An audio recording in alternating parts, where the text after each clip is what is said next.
¿Alguna vez has sentido que una traición se queda grabada no solo en tu memoria, sino en el aire que respiras? ¿Alguna vez has pensado que puedes enterrar tus pecados bajo capas de cemento y lujo, creyendo que el silencio se puede comprar?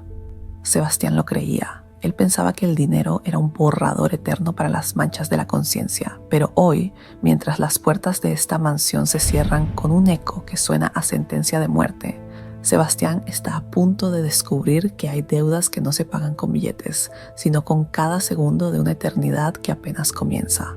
¿Te quedarías en una habitación si supieras que en cada rincón vive el grito de la persona que destruiste? Quédate conmigo, porque hoy vas a entrar a la casa del eterno arrepentimiento, y te aseguro que después de esto nunca volverás a mirar a tus amigos de la misma manera. Valeria se despertaba todos los días a las 4 de la mañana. No lo hacía por ambición, sino por necesidad. Su rutina era un baile monótono entre la escasez y la creatividad. Vivía en un pequeño apartamento donde la humedad dibujaba mapas en las paredes, un lugar que olía a café barato y a papel viejo. Su mayor tesoro no era una joya, sino un maletín de cuero desgastado lleno de planos. Valeria no solo diseñaba casas, ella diseñaba hogares. Tenía un don especial para entender cómo la luz debía acariciar una sala al atardecer, para consolar a quien viviera allí. Esa mañana, sus manos temblaban ligeramente mientras sostenía un lápiz gastado. Estaba terminando el proyecto de su vida, la mansión del Renacimiento. Era una estructura revolucionaria, una casa que parecía respirar, diseñada para sanar el espíritu. Su sueño era ganar el concurso nacional y con el premio pagar el tratamiento médico de su madre, Beatriz, y quizás permitirse por primera vez en años un par de zapatos que no dejaran pasar el frío del pavimento. Valeria era una mujer de silencios profundos. Su miedo más grande no era la pobreza, sino la invisibilidad. Temía pasar por este mundo sin que nadie notara que tenía algo hermoso que ofrecer. Su única confidente era Miranda, su mejor amiga desde la universidad, o al menos eso creía ella. Miranda, por el contrario, era una criatura de luz artificial. Trabajaba como asistente de marketing para Sebastián, un hombre cuya sonrisa era tan blanca y perfecta como su falta de escrúpulos. Sebastián era el tipo de persona que entraba en una habitación y se adueñaba del oxígeno. Su rutina diaria consistía en revisar gráficos de ganancias y ensayar discursos de motivación frente al espejo, convencido de que el mundo era una naranja que él debía exprimir hasta la última gota. Un martes por la tarde, en una pequeña cafetería donde el ruido de la calle ahogaba las conversaciones, Valeria le mostró los planos finales a Miranda. «Es perfecto, Valeria», dijo Miranda, mientras sus ojos escaneaban los detalles técnicos con una intensidad que Valeria confundió con admiración. Sebastián está buscando algo así para la nueva sede de la corporación. Si se lo presento, podría ser la arquitecta principal. Valeria sintió un vuelco en el corazón. Por un momento, el peso de las facturas vencidas pareció desaparecer. ¿De verdad lo harías, Miranda? No sé si estoy lista para tratar con alguien como Sebastián. He oído que es difícil. Confía en mí, respondió Miranda, tomando la mano de Valeria. Somos mejores amigas, ¿no? Yo siempre cuido de los míos. Valeria no vio el brillo de codicia en los ojos de Miranda. No vio cómo, debajo de la mesa, Miranda ya estaba enviando un mensaje de texto a Sebastián. Tengo el proyecto. Es una mina de oro. Prepárate. 2 días después, Valeria fue citada en la oficina de Sebastián. Era un lugar frío, lleno de mármol y cristales que reflejaban la ciudad como si fuera un juguete. Sebastián la recibió de pie, con un traje que costaba más de lo que Valeria ganaba en un año. «Valeria, querida», dijo Sebastián extendiendo una mano que se sentía como hielo. «Miranda me ha contado mucho de ti. Tu trabajo es aceptable, pero le falta ese toque comercial que yo busco. Sin embargo, por consideración a mi asistente, estoy dispuesto a comprarte los derechos de estos bocetos». Valeria frunció el ceño. «No son bocetos, Sebastián. Son planos completos. Es un concepto de vida. Y no estoy vendiendo derechos. Busco una asociación. Yo debo supervisar la construcción». Sebastián soltó una carcajada seca que resonó en las paredes de cristal. «Hablemos claro. Eres una muerta de hambre con buenas ideas. Yo soy el hombre que las hace realidad. Firma este documento, recibe este cheque de $5,000 y olvídate del asunto. Es más de lo que verás en toda tu vida si sigues dibujando en esa posilga donde vives». Valeria sintió una humillación punzante. $5,000 no eran nada comparado con el valor de su obra. Pero entonces recordó a Beatriz tosiendo en la habitación contigua y la falta de calefacción. Miró a Miranda esperando apoyo, pero su amiga estaba mirando por la ventana, evitando su contacto visual. Firma, Valeria, susurró Miranda sin mirarla. Es lo mejor para todos. Valeria, con el corazón roto y la dignidad herida, tomó la pluma. No sabía que estaba firmando su propia sentencia de olvido. Pasaron 3 años. La mansión del Renacimiento fue construida, pero Sebastián le cambió el nombre a Cúspide Legacy. Se convirtió en el hito arquitectónico de la década. Sebastián aparecía en todas las portadas de revistas de diseño, atribuyéndose la autoría intelectual del concepto. Decía que se había inspirado en un viaje espiritual, cuando en realidad solo había robado el alma de una mujer desesperada. Miranda fue ascendida a vicepresidenta. Ahora vestía de diseñador y caminaba con una arrogancia que ocultaba su vacío interior. Se mudó a un penthouse y bloqueó el número de Valeria el primer día que recibió su nuevo bono. Mientras tanto, Valeria se hundía. Sebastián no solo había usado sus planos, había utilizado sus contactos legales para asegurarse de que Valeria nunca pudiera trabajar de nuevo en una firma de prestigio. La acusó de intento de fraude en una cláusula oculta del contrato que ella, en su desesperación, no leyó bien. Valeria ahora trabajaba limpiando oficinas nocturnas. Su rutina era un calvario de rodillas en el suelo, fregando el rastro de personas que eran como Sebastián. Cada vez que pasaba por un kiosco y veía la cara de Sebastián sonriendo junto a su mansión, sentía un nudo en la garganta que amenazaba con asfixiarla. Un día, Valeria se encontró con Miranda por accidente en un centro comercial de lujo. Valeria llevaba su uniforme de limpieza bajo un abrigo viejo. Miranda salía de una tienda de joyas. «¿Miranda?», susurró Valeria, con la voz quebrada. Miranda se detuvo. Miró a Valeria de arriba abajo, como si estuviera viendo una mancha de grasa en un vestido de seda. «Lo siento, ¿te conozco?», dijo Miranda con una frialdad que congeló a Valeria. «Soy yo, Valeria, tu mejor amiga, la que te ayudó en la universidad, la que te dio los planos». Miranda se acercó y le susurró al oído. «Escúchame bien, muerta de hambre. Yo no tengo amigas que limpian baños. Si te vuelves a acercar a mí, llamaré a seguridad. Sebastián y yo somos la élite. Tú solo fuiste un peldaño en nuestra escalera. Acéptalo». Miranda se alejó dejando un rastro de perfume caro y un vacío absoluto en el pecho de Valeria. Esa noche Valeria no lloró. Algo dentro de ella, algo que había sido suave y lleno de luz, se endureció. Se sentó en su mesa de dibujo, la misma donde había nacido el proyecto, y empezó a dibujar algo nuevo. Ya no era una mansión de armonía, era una estructura de justicia. 6 meses antes de que la mansión fuera terminada, Sebastián decidió organizar una gala benéfica en el esqueleto de concreto de la construcción. Quería demostrarle al mundo que él no solo era un genio, sino un filántropo. Valeria, desesperada por la falta de ingresos y con las facturas del hospital de su madre Beatriz acumulándose como una montaña de nieve, aceptó un trabajo a través de una agencia de servicios temporales. No sabía que el destino la llevaría de regreso al lugar donde sus sueños habían sido asesinados. Esa noche, Valeria llevaba un uniforme de mesera barato, un delantal blanco que le apretaba el pecho y unos zapatos que le hacían sangrar los talones. Tenía que servir champán a las mismas personas que ahora llamaban a Sebastián el visionario del siglo. Cuando Sebastián la vio entre la multitud, una sonrisa cruel se dibujó en su rostro. No la ignoró, hizo algo mucho peor. «¡Vaya, miren quién es!», gritó Sebastián, silenciando la música de cámara y atrayendo la atención de todos los invitados, incluyendo a las cámaras de la prensa social. «Pero si es nuestra musa inspiradora. Valeria, querida, no te quedes ahí con esa cara de tragedia. Trae esa bandeja aquí». Valeria sintió que el mundo se detenía. El mármol frío bajo sus pies parecía vibrar con su vergüenza. Miranda, vestida con un traje de seda carmesí que Valeria sabía que había sido comprado con el dinero robado de su proyecto, se acercó con una mirada de falso pesar. «Sebastián, déjala», dijo Miranda, pero su tono era de burla, no de compasión. «Seguramente necesita las propinas. Valeria, ¿por qué no nos das una demostración de tu talento? Cuéntales a todos cómo intentaste estafarnos con esos dibujos de primaria». Los invitados soltaron risitas contenidas. Valeria apretó la bandeja de plata hasta que sus nudillos se pusieron blancos. «Yo no estafé a nadie, Miranda», susurró Valeria, su voz temblando como una hoja en la tormenta. «Tú sabes la verdad. Tú viste cómo pasé noches sin dormir diseñando cada ángulo de esta casa para que fuera un lugar de paz». Sebastián dio un paso adelante, invadiendo el espacio personal de Valeria. Tomó una copa de la bandeja y con una lentitud calculada la inclinó hasta que el líquido dorado se derramó sobre los zapatos gastados de Valeria. «La paz es para los que pueden pagarla, Valeria. Tú eres solo el ruido de fondo. Ahora limpia este desastre y asegúrate de que el caviar llegue fresco a la mesa principal».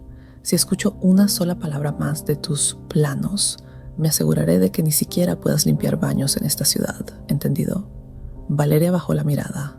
En ese momento, no fue solo el champán lo que se derramó, fue la última gota de su paciencia y su fe en la humanidad. Sebastián se alejó riendo, dejando a Valeria en medio del salón, siendo el blanco de las miradas de lástima y desprecio. Pero mientras ella limpiaba el piso de rodillas, sus dedos trazaron una línea en el polvo del mármol. Esta casa te recordará este momento, pensó. Cada gota que derramaste hoy se convertirá en un océano donde te ahogarás. La salud de Beatriz, la madre de Valeria, empeoró. Sin el dinero que Sebastián le había prometido indirectamente a través del éxito del proyecto, Valeria no pudo costear los especialistas necesarios.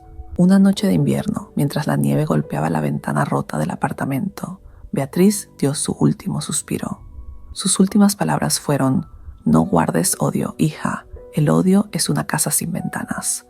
Pero Valeria ya no podía escuchar. El dolor se había transformado en una calma glacial. Se dio cuenta de que Sebastián y Miranda no solo le habían robado su carrera, le habían robado el tiempo final con su madre, su paz y su identidad. 3 semanas antes de la muerte de Beatriz, cuando Valeria aún tenía una chispa de esperanza, ocurrió lo imperdonable. El hospital exigía un depósito de $10,000 para una cirugía de emergencia. Valeria, tragándose su orgullo, llamó a Miranda. Esperó en una esquina bajo la lluvia durante 2 horas hasta que el auto de lujo de Miranda se detuvo. «Necesito ayuda, Miranda», rogó Valeria, golpeando el cristal de la ventana. «Mi madre se muere. Solo te pido una fracción de lo que me debes por el diseño. Por favor». Miranda bajó la ventanilla apenas unos centímetros. Sus ojos estaban ocultos tras unas gafas oscuras de marca.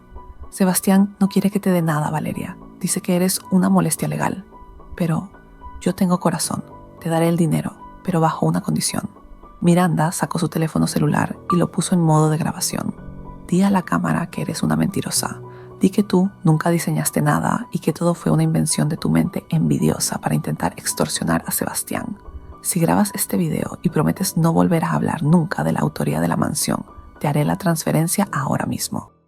Valeria miró el teléfono. Era el diablo pidiéndole su alma a cambio de la vida de su madre. El conflicto interno la desgarraba. Si decía la verdad, Beatriz moriría. Si mentía, borraría su propia existencia y su legado. Miró al cielo gris, buscando una respuesta que no llegaba. «Está bien», dijo Valeria, con lágrimas corriendo por sus mejillas. «Lo haré». Frente a la cámara, con la voz rota, Valeria pronunció las palabras que Sebastián quería escuchar. Se llamó a sí misma estafadora. Se humilló de una manera que ninguna persona debería soportar. Al terminar, Miranda sonrió y guardó el teléfono. «Perfecto. Ahora Sebastián tiene el seguro que necesitaba». «¿Y el dinero?», preguntó Valeria, extendiendo la mano. Miranda subió la ventanilla mientras el auto empezaba a avanzar. «Sebastián cambió de opinión. Dice que las mentirosas no merecen recompensas. Buena suerte con Beatriz, Valeria. Quizás deberías haber diseñado un hospital en lugar de una mansión que nunca será tuya». El auto aceleró, salpicando agua sucia sobre el rostro de Valeria. Ella se quedó allí, sola, habiendo perdido su dignidad y sin haber obtenido nada a cambio. Ese fue el momento exacto en que la Valeria que todos conocían murió y nació la arquitecta de la venganza. La noche de la subasta del siglo había llegado. Sebastián estaba en el centro del gran salón de Cúspide Legacy, rodeado de cámaras de televisión, millonarios y críticos de arte. Miranda, a su lado, lucía un collar de diamantes que brillaba tanto como su arrogancia. Todo el país estaba sintonizando el evento en vivo por YouTube y Televisión Nacional.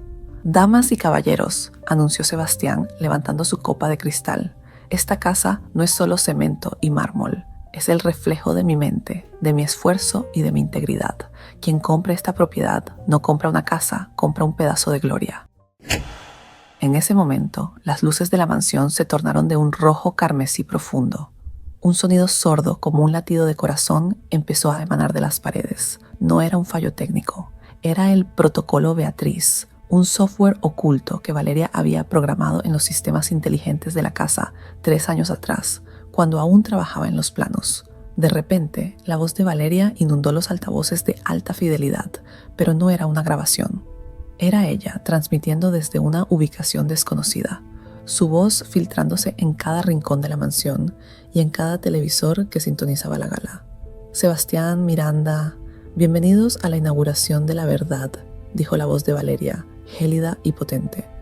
Ustedes dijeron que esta casa era el reflejo de su integridad.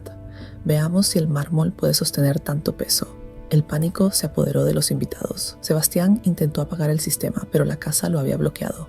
En las pantallas gigantes donde antes se mostraban los renders del proyecto, empezaron a aparecer, de forma automática, los contratos originales firmados por Valeria antes de ser alterados. Pero el verdadero drama comenzó cuando las paredes de la mansión empezaron a pelarse. Valeria había diseñado la casa con paneles de cristal inteligente bajo el mármol fino. Con un comando, el mármol, que era falso, una metáfora de Sebastián, se deslizó hacia abajo, revelando lo que había detrás, el muro de los lamentos. Detrás de las paredes de lujo, Valeria había escondido las pertenencias de Beatriz, que Sebastián había mandado a tirar a la basura. Sus medicinas vacías, sus bocetos originales manchados de lágrimas y, lo más impactante, los registros contables reales que probaban que Sebastián había desviado fondos del hospital de Beatriz para pagar los acabados de la mansión.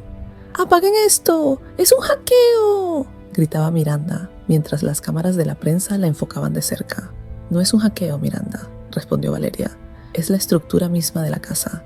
Diseñé este edificio para que no pudiera sostenerse sin la verdad. Sebastián, mira hacia arriba. El techo de cristal del salón empezó a proyectar el video de la humillación de Valeria. Todo el país vio el momento en que Miranda obligó a Valeria a llamarse a sí misma estafadora mientras su madre moría. El silencio en el salón era sepulcral, solo roto por los sollozos de Valeria en el video. Los invitados huyeron despavoridos, dejando a Sebastián y Miranda solos en la mansión que empezaba a transformarse. Valeria activó un sistema de hologramas que proyectó la imagen de Beatriz en el centro del salón. La imagen de la anciana no hablaba, solo los miraba con una tristeza infinita. ¿Saben por qué nunca pude salvar a mi madre?, preguntó Valeria. Porque ustedes decidieron que su ego valía más que una vida. Ahora, esta casa les dará lo que siempre quisieron, atención total. Las puertas y ventanas no se cerraron para atraparlos por la fuerza, sino que la casa empezó a desarmarse. Valeria había diseñado la estructura de tal manera que, al activarse el protocolo, los paneles de lujo se desprendían, dejando ver el concreto crudo, el metal oxidado y los cables expuestos. La mansión estaba desnudándose frente al mundo, mostrando que debajo de la belleza de Sebastián solo había fealdad y escombros. Sebastián, enloquecido, corrió hacia la caja fuerte para salvar su dinero, pero al abrirla solo encontró miles de hojas de papel con una sola frase impresa: propiedad de Valeria, construida con la vida de Beatriz. Miranda intentó huir, pero se encontró atrapada en un pasillo de espejos que Valeria había diseñado para reflejar no su belleza, sino sus peores momentos. Cada espejo mostraba una traición diferente de Miranda hacia Valeria. Miranda empezó a gritar, golpeando los espejos, dándose cuenta de que ya no era la reina de la élite, sino una mujer vacía en una casa en ruinas. El clímax llegó cuando Valeria activó la fase final. No fue una explosión, sino una implosión estética.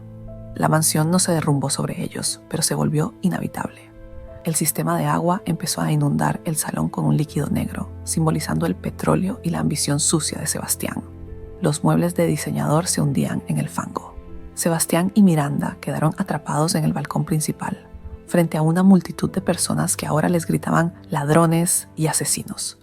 La policía llegó, pero no para rescatarlos de un secuestro, sino para arrestarlos por fraude masivo, homicidio negligente y robo de propiedad intelectual. Valeria apareció finalmente, pero no dentro de la mansión. Estaba en la calle, mezclada entre la multitud, vestida con la misma ropa sencilla de siempre. Miró a Sebastián y Miranda mientras eran bajados por la policía, esposados y cubiertos por el lodo negro de su propia ambición. No hubo una confrontación a gritos. Valeria solo sostuvo un boceto de su madre y lo levantó. Sebastián, desde la patrulla, la vio. En ese momento, él comprendió que Valeria no quería su dinero, ni su casa, ni su fama. Quería que el mundo supiera quién era él realmente, y ahora el mundo nunca lo olvidaría. Semanas después, el gobierno demolió lo que quedaba de Cúspide Legacy por ser estructuralmente insegura. Un último regalo de Valeria para asegurar que nada de Sebastián quedara en pie. En su lugar, Valeria, con el apoyo de fundaciones internacionales que conocieron su historia, construyó algo que Sebastián jamás hubiera imaginado: un parque público de la verdad. En el centro del parque no hay una estatua de Valeria, sino una fuente que siempre tiene agua limpia y fresca, y alrededor, pequeños talleres donde jóvenes pobres pueden aprender arquitectura gratis. No te dejes engañar por las fachadas de mármol y las sonrisas de cristal. El éxito construido sobre la espalda de los demás es una estructura condenada al colapso. Puedes robar un plano, puedes robar un nombre, pero nunca podrás robar el alma de una obra. Al final, la verdad es el único material de construcción que resiste el paso del tiempo. Mira a tu alrededor. ¿Cuántas personas en tu vida están construyendo mansiones con tus ladrillos? A veces, la justicia no se trata de recuperar lo que te quitaron, sino de dejar que los traidores se ahoguen en su propio lujo. Valeria no recuperó su casa, porque su casa nunca fue un edificio. Su casa era su integridad. ¿Y tú? ¿Qué estás construyendo hoy? ¿Algo que brilla por fuera o algo que es sólido por dentro?